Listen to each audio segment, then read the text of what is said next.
Assalamualaikum warahmatullahi wabarakatuh. Alhamdulillah, kita akan melanjutkan materi selanjutnya, yaitu tentang seks bebas atau free sex. Ya, kita akan bahas penyebab, dampak, dan solusinya. Ya, kita belajar seks bebas ini ya bukan setelah tahu, bukan untuk melakukan, tapi dengan kita mempelajarinya, maka kita akan tahu dampak-dampaknya, kemudian kita bisa meninggalkannya. Jadi mempelajari sesuatu untuk meninggalkan. Ya, dia adalah jalan yang buruk. Ya, jalannya aja sudah buruk. Ya, zinanya juga keji. Nah ini, ya. Rasulullah SAW juga berpesan, ya, wa man kana yu'minu. Ya, di sini diriwayatkan ya oleh Imam Ahmad dari Jabir bin Abdullah, ya, bahwa Rasulullah SAW bersabda, wa man kana yu'minu billahi wal yaumil akhir, barang siapa ya beriman ya kepada Allah dan hari kiamat. Ya, barang siapa yang beriman kepada Allah dan hari kiamat, berarti kalau teman-teman beriman kepada Allah dan hari kiamat, kalau teman-teman percaya bahwasanya Allah itu ada dan hari kiamat itu akan datang, maka buktikanlah dengan apa?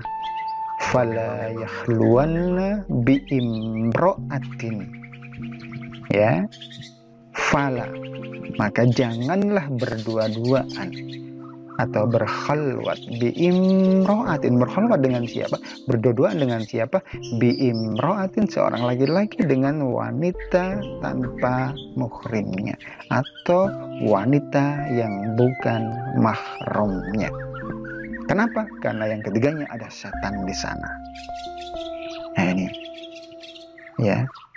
Berarti konsekuensi bentuk daripada keimanan kepada Allah dan hari akhir, bukti keberimanan kita kepada Allah dan hari akhir itu adalah tidak berkhalwat, tidak berdua-duaan dengan ya laki-laki atau perempuan yang bukan mahramnya, gitu, yang bukan mahramnya.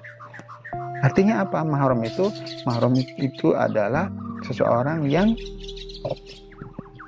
boleh dinikahi.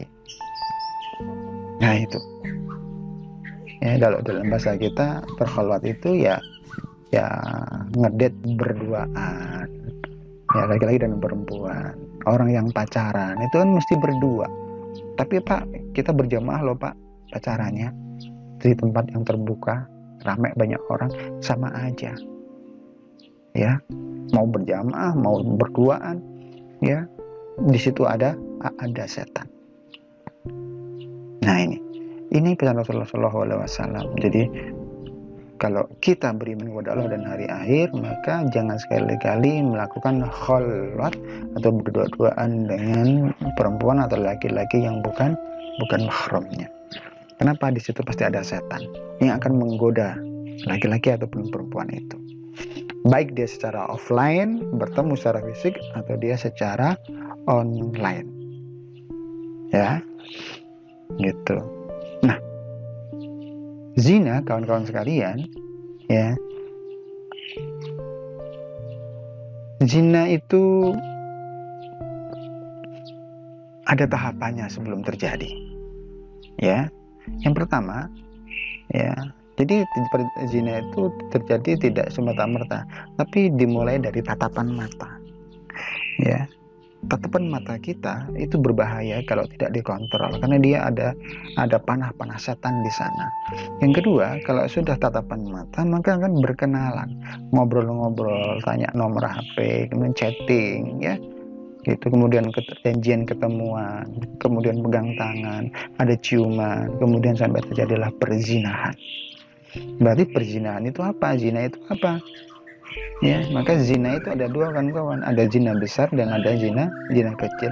Zina besar adalah bertemunya dua alat kelamin laki-laki dan perempuan yang bukan suami istri yang sah, ya, yang bukan suami istri yang sah menurut agama dan negara, ya, atau menurut agama, ya.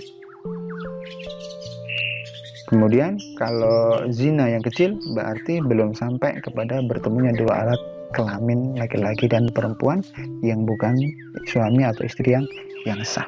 Nah ini teman-teman sekalian, jadi ciuman, pegangan, ketemuan, chatting, ya itu bisa terjadi perzinahan, zina hidung, zina mata, zina tangan, zina telinga, zina mata, zina, bahkan sampai ada zina hati. Nah itu ya.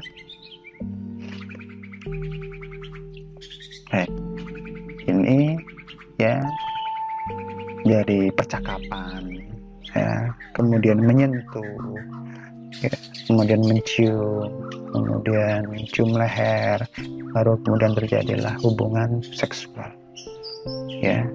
Nah ini ya, pernah sebuah penelitian tahun 2006 majalah Gatra ya meneliti mahasiswi yang ada di kota-kota besar yang ada di Indonesia, 6.600 sekian responden. Ternyata mereka mengaku 97% mereka mengaku sudah pernah melakukan hubungan seksual sebelum nikah. Ya, jadi mereka sudah pernah melakukan hubungan seksual pranikah. Bahaya sekali. Dan itu luar biasa besarnya. Ya. Dan dampak zina teman-teman, zina dengarkan ini adalah pelampiasan biologis kebutuhan seseorang.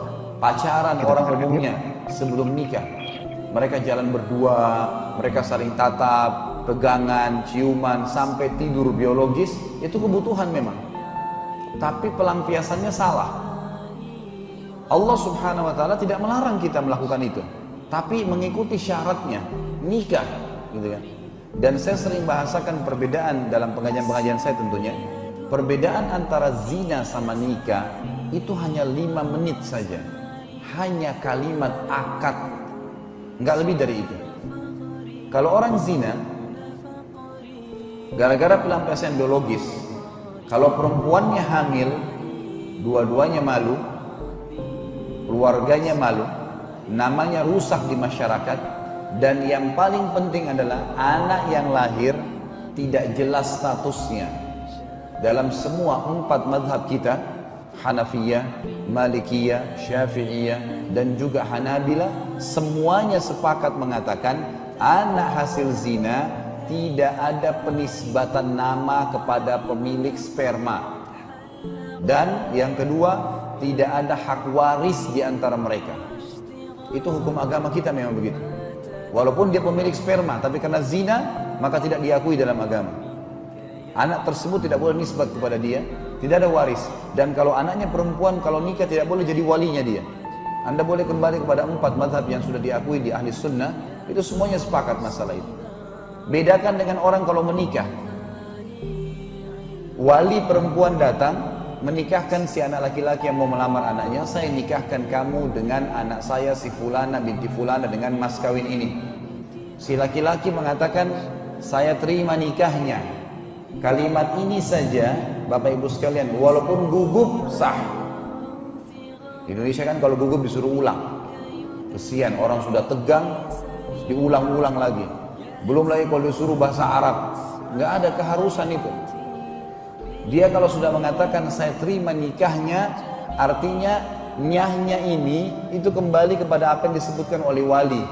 Saya nikahkan kamu dengan anak fulan saya, anak perempuan saya namanya fulana binti fulan. Berarti sudah terinci dengan mas kawin ini. Si laki-laki mengatakan saya terima nikahnya, sudah sah.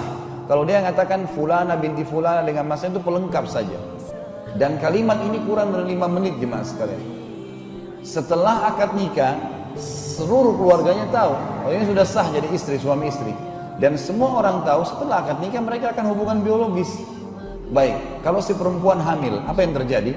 Dua-duanya senang, keluarganya senang, namanya harum di masyarakat, dan anak yang lahir jelas statusnya. Nisbat kepada ayahnya, ada warisan di antara mereka.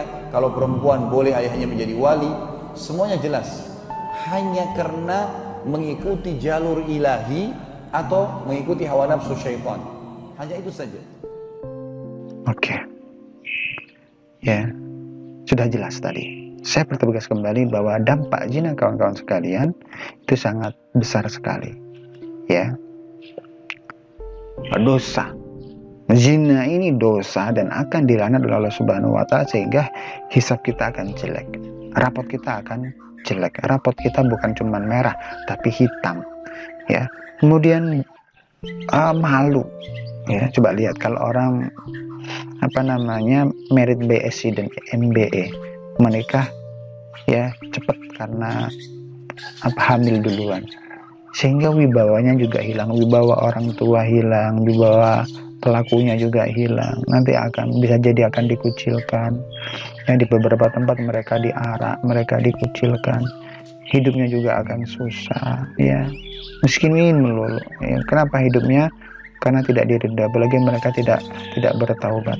Beda kalau dia bertaubat, hidupnya juga akan tersesat ya, dimurkai oleh Allah Subhanahu wa taala ya, nanti di akhirat akan masukkan ke dalam neraka ya, kemudian terkena penyakit di dunia, anaknya tidak jelas nasabnya, bahaya ini ya. Kemudian apalagi terjadi aborsi, ini dampak zina kawan-kawan, luas sekali ya. Pelaku zina cuma 2 orang, tetapi dampaknya luas sekali di dunia maupun di akhirat. Yang melakukan si A dan si B ya, kemudian ketangkep misal ya, maka kedua keluarga besar ini akan merasa terhina, wibawanya hilang, mereka malunya minta ampun ya. Nah gitu. Kemudian kampungnya juga akan terseret-seret. Itu loh si A, itu pelaku ini ketangkep gitu ya, mereka di sini gitu ya. Oh itu anaknya siapa? Oh itu anaknya si Pak ini. Oh anaknya ibu ini. Oh dia sekolahnya di mana? Dia sekolahnya di SMA ini loh kan. SMA-nya tidak tahu apa-apa, SMA-nya juga kena. Oh, dia tinggal di mana sih? Oh, dia tinggal di RT ini loh, kena lagi Pak RT-nya, kena lagi kampungnya, desanya, itu dia tinggal di kelurahan ini loh, dia tinggal di kota ini loh gitu ya. Akhirnya apa? Semuanya kena, dampaknya besar sekali kawan-kawan. Belum lagi kepada nasab anak. Kalau anak itu anak perempuan, maka nasab tidak jelas. Anak hasil zina ya, anak zina itu nasabnya tidak jelas ya. Kenapa? Karena dia nggak punya ayah asli gitu, maka dia dinasabkan kepada ibunya. Kasihan lagi kalau dia nanti anaknya adalah perempuan, ketika menikah itu siapa coba bapaknya ya kan? Nah itu siapa yang mau menikahkan dia? Nah ini, maka bahaya sekali kawan-kawan ya, aborsi itu iya kalau aborsinya lancar, kalau enggak mati semuanya ya.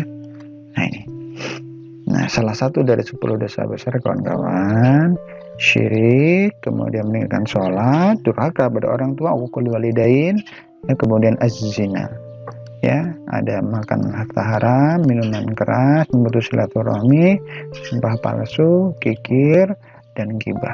Ada nomor 4 zina teman-teman ya, ada 4 teman-teman, ada nomor 4 ini adalah zina. Berarti dosa ini teman-teman jangan ditinggalkan seumur hidup teman-teman ya, jangan lakukan 10 dosa besar ini. Kenapa? Karena salah satu dosa besar ini kalau dilakukan nanti akan menyebabkan hidup kita tidak baik, hidup kita akan terasa gelap ya.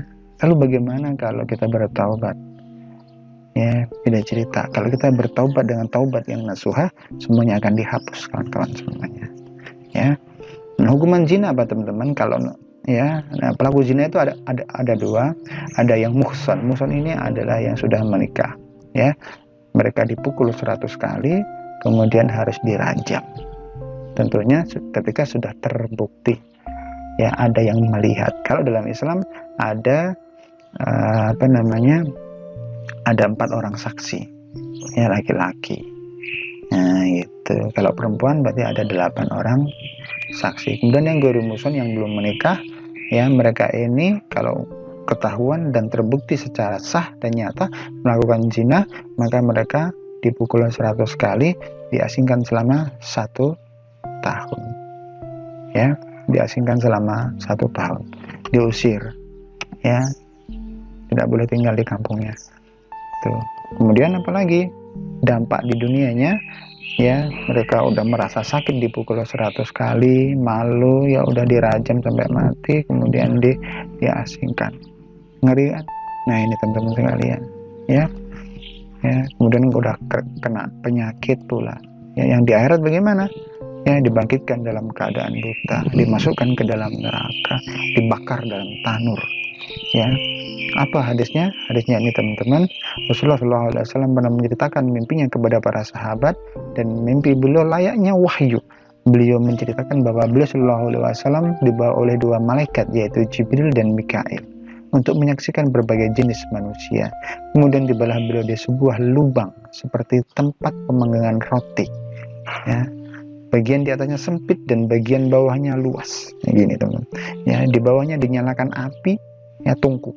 Ya, ketika api tersebut mendekat atau menyambar, maka orang-orang di dalamnya pun terangkat hingga hampir keluar darinya. Kemudian apabila apinya mulai memadam, maka mereka pun kembali masuk di dalamnya. Di dalam lubang itu ada laki-laki dan wanita telanjang. Rasulullah bertanya, siapakah orang-orang itu? Ya, tetapi tidak dijawab oleh mereka berdua. Kemudian beliau pun beralih ke tempat lain hingga akhirnya mereka Jibril pun memberitahukan, adapun orang-orang yang kau lihat di lubang tadi, mereka adalah para pezina.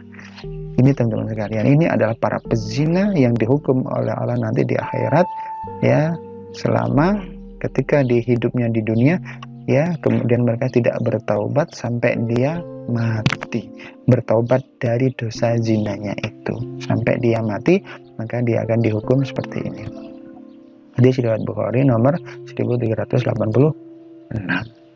Ya. Nah, ini ya, Toha ayat 124. Ya, wa man a'rada an dzikri fa inna lahu ma'isyatan danka wa nahsyuruhu yaumal qiyamati a'ma. Barang siapa yang berpaling dari peringatanku, ya, atau melakukan dosa, maka sesungguhnya baginya penghidupan yang sempit, dan kami akan menghimpunkannya di hari kiamat dalam keadaan buta. Ya, sudah hidupnya di dunia tidak enak, nanti di akhirat, ya, kemudian dalam keadaan buta, hidupnya sempit kawan-kawan di dunia. Penghidupan yang sempit berarti susah ekonominya, mau bisnis susah dan seterusnya, susah punya anak dan seterusnya. Ya,